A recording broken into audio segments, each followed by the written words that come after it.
Hello students, today we are going to start chapter 1 of class 10th history. The chapter name is The Rise of Nationalism in Europe. We will try to cover these points: the French Revolution, the making of nationalism in Europe, the age of revolution 1830 to 1848. Students, as you can see an image given here in this video, the same image you will find in your book also. We can't go ahead without understanding this pic.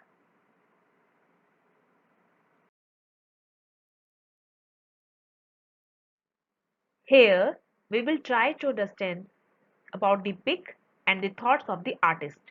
In 1848, Frederic Soriot, a French artist, developed a series of 4 prints visualizing his dreams of world made up of democratic and social republic. In his series, European and American men and women are passing by and offering their homage to the Statue of Liberty, who bears a torch of enlightenment in one hand and in another the Charter of the Rights of Man. His series also includes the ends of absolutism from the society and the utopian vision, the establishment of the nation states. Here I have underlined 2 words. Students, you must understand the meaning of these 2 words. First word is absolutism. The meaning of this word is a government or system of rule that has no restraints on the power exercised. And the second word is utopian, a vision of a society that is so ideal that is unlikely to actually exist. The French Revolution and the idea of the nation. The first and clear expression of nationalism came with the French Revolution in 1789. The first revolutionaries introduced various measures that could create a sense of collective identity. The ideas of La Patrie and La Citoyenne emphasize the notion of united community. Here the meaning of the La Patrie is the fatherland and the meaning of the Citoyenne is the citizen. A new French flag, the tricolor, was chosen to replace the former royal standard.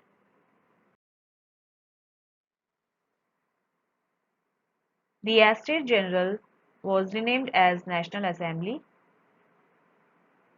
New hymns were composed and martyrs commemorated on the name of the nation. The internal custom duties and dues were abolished. Regional dialects were discouraged and French became the national language. The Civil Code of 1804. The Civil Code of 1804 was known as Napoleonic Code. It did away all the privileges based on birth, established equality before law, secured the right to property. Here you can see an image of Napoleon Bonaparte.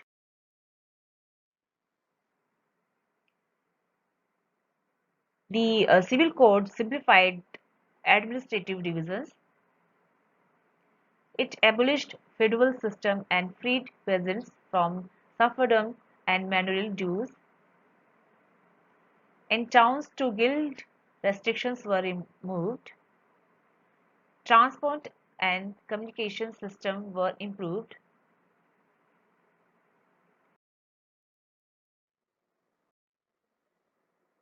Now we will read the another topic, that is the making of nationalism in Europe. Ideas of nationalism unity in 18th century were closely allied to the ideology of liberalism. The term liberalism derived from liber, meaning free. It stressed on equality of all before law and inviolability of private property. It had both political and economical spheres, that is, the government by consent and the abolition of state-imposed restrictions on the movement of the goods and capital.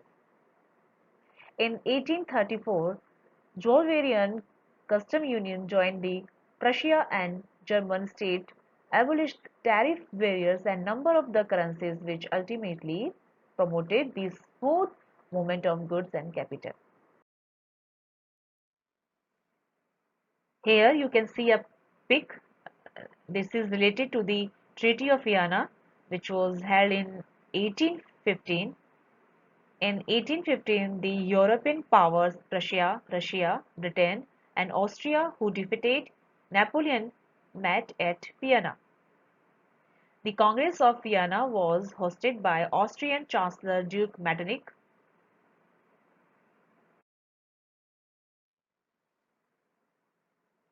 The main intention was to restore the monarchies overthrown by Napoleon and create a new conservative order in Europe. The Bourbon dynasty was restored to power in France. A series of states were set up in which France lost its most of the territories, and it was done to prevent the further French expansion. The age of revolution 1830 to 1848. Under this heading, we must understand the meaning of the Romanticism and the national feeling. Romanticism was a cultural movement which sought to develop the idea of nationalism through art and literature. Culture played an important role in creating the idea of nationalism. Critical approach towards the reasons and science. The folk songs and the laws could strongly build up the national feelings. Emphasis on vernacular languages could spread nationalism among the illiterate countrymen. Our next topic is the great economic hardship of 1830s. In 1830s in Europe, an enormous increase in the population was there. In most of the part of the country, there were more job seekers than the employment. Population of rural areas migrated to towns. Small producers in towns could not compete with the machines made foreign goods. The rise in population resulted the rise in food demands, and due to food shortage, the food prices rose in Europe. The food shortages and widespread unemployment led to the pauperism in towns and country. Pauperism means poverty. Besides, the peasants and the poor folk was under the burden of the federal dues and obligations. Still, the aristocrats were enjoying their powers. This way, we have completed our decided points. Now, we will try to complete the further points in next video. Till then, be happy, be safe at home. Thank you, students.